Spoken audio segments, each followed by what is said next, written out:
Welcome to the Real News Network. I'm Sharmini Pires coming to you from Baltimore.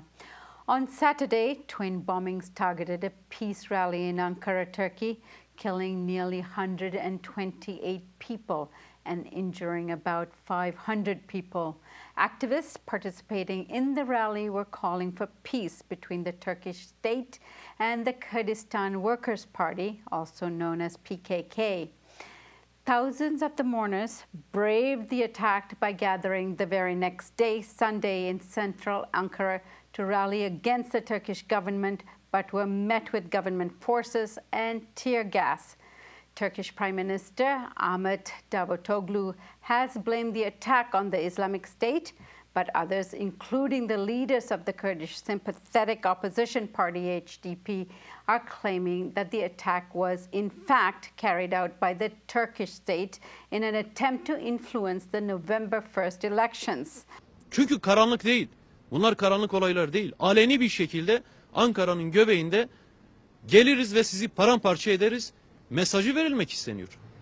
Now joining us from Toronto to talk about these developments is Baris Karaagac. He's a lecturer in international development studies at Trent University in Canada. He's also the editor of the book Accumulations, Crises and Struggles, Capital and Labor in Contemporary Capitalism. Baris, thank you so much for joining us today. Thanks for having me, Shannon. Baris, it seems to be complete mayhem in Turkey. Do you know who is responsible for the attack? We do not know who is responsible. We can only speculate. And as Davutoglu, the interim prime minister, has said, it is ISIS, or it could be ISIS. He says there's some evidence. But we still do not know who is behind this horrible bombing. However, I need to emphasize one important issue. These two bombs exploded in an area which is about 1 kilometer away from the national headquarters of the Turkish police, 3 kilometers away from the Turkish intelligence, the headquarters of the Turkish intelligence, and about 4 kilometers away from the National Assembly. And there's a saying in Turkey, that there would be no bird would be able to fly without the intelligence of the state in Ankara. So it is quite unlikely that the Turkish state, the Turkish government, did not know about such a plan. Many people have argued that intentionally the Turkish state did not do anything to prevent it from happening. And Baris, let me cut in a clip here of the opposition party member of HDP saying what you just said in terms of their disbelief that the security forces could not have known about this attack. Ankara, Türkiye'nin başkenti. Kuş uçsa devletin haberi olur. Kuş uçsa. İstihbaratın en güçlü olduğu şehirdir burası. 100 binlik miting yapılıyor. Tek bir güvenlik önlemi yok. Ne ara sokaklarda, ne ana caddelerde. Tek bir güvenlik önlemi yok. Kendi mitinglerine bir bakın bakalım.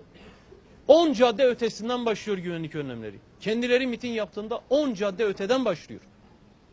Bugün barış isteyenlerin mitingine adeta 2 tane canlı bombayı kendi elleriyle saldırır.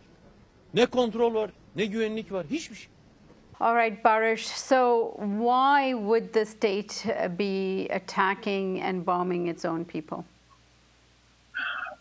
Well, I think it's the continuation of the same story. The main reason behind this violence, the escalation of this violence, and a significant shift in a discursive space, particularly on the part of the government in Turkey, is that the government, Davutoglu, above all, Recep Tayyip Erdogan, the President of the Republic, have been doing their best to push the HDP, the pro-Kurdish party, under the 10% electoral threshold, which would give them the majority in the parliament and which in turn would enable the AKP, a future AKP government, to change the constitution that would give more powers to President Erdogan. I think this is the main reason.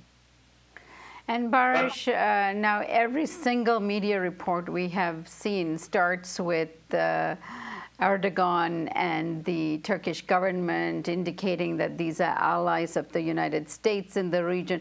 If that is in fact the case, Erdogan's here, if he is responsible, if the state is responsible, and really interfering with the democratic process here in terms of the upcoming elections, what should the Americans be saying or doing in this case? Well, they should be siding with the victims. That's just a plain morality, ethics. But what President Obama did after the attacks is that he did not call Demirtas or the other co-chair of the pro-Kurdish HDP. He called Erdogan, and he said that the United States is on the side of Turkey against any acts of terrorism. We are talking about a possible state terrorism against civilians, against the citizens of Turkey. And on the other side, the president of the United States, the most powerful nation in the world, is calling the culprit. Now, Turkey. There's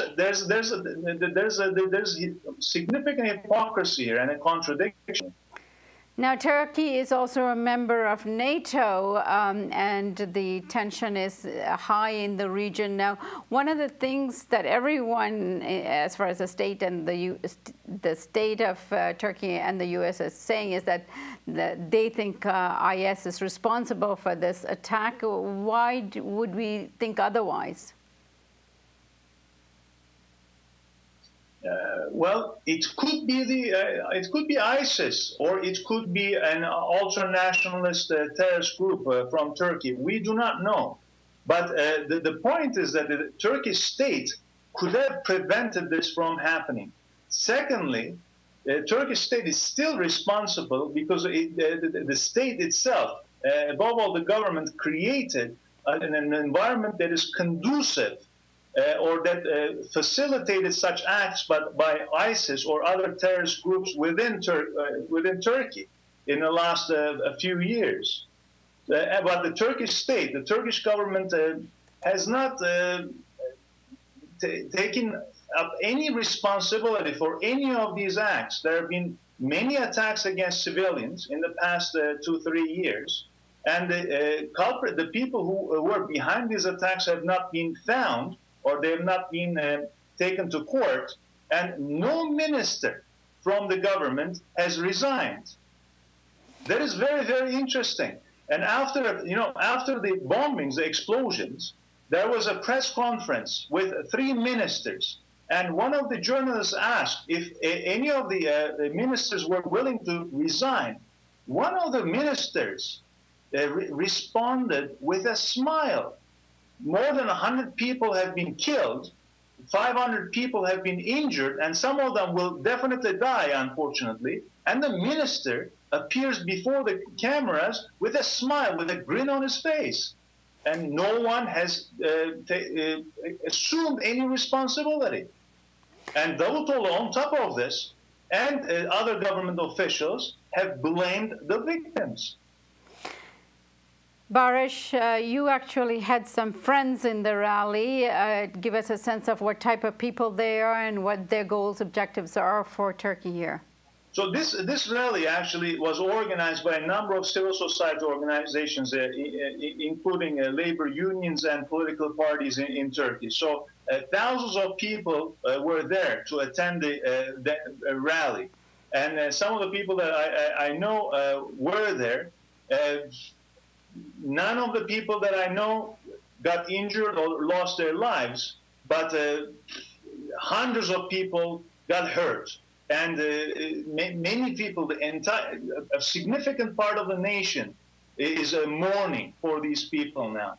And they want the state to find out who was behind these attacks. But I doubt that. I doubt the government will find the culprits, the people who are guilty.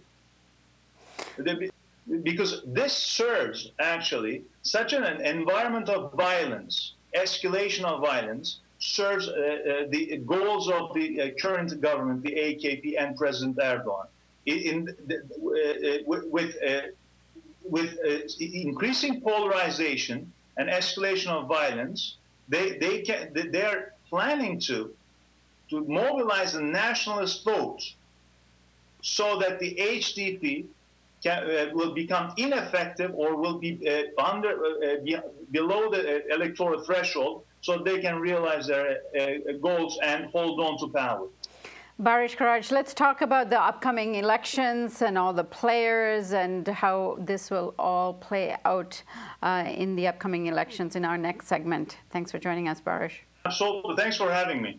And thank you for joining us on the Real News Network.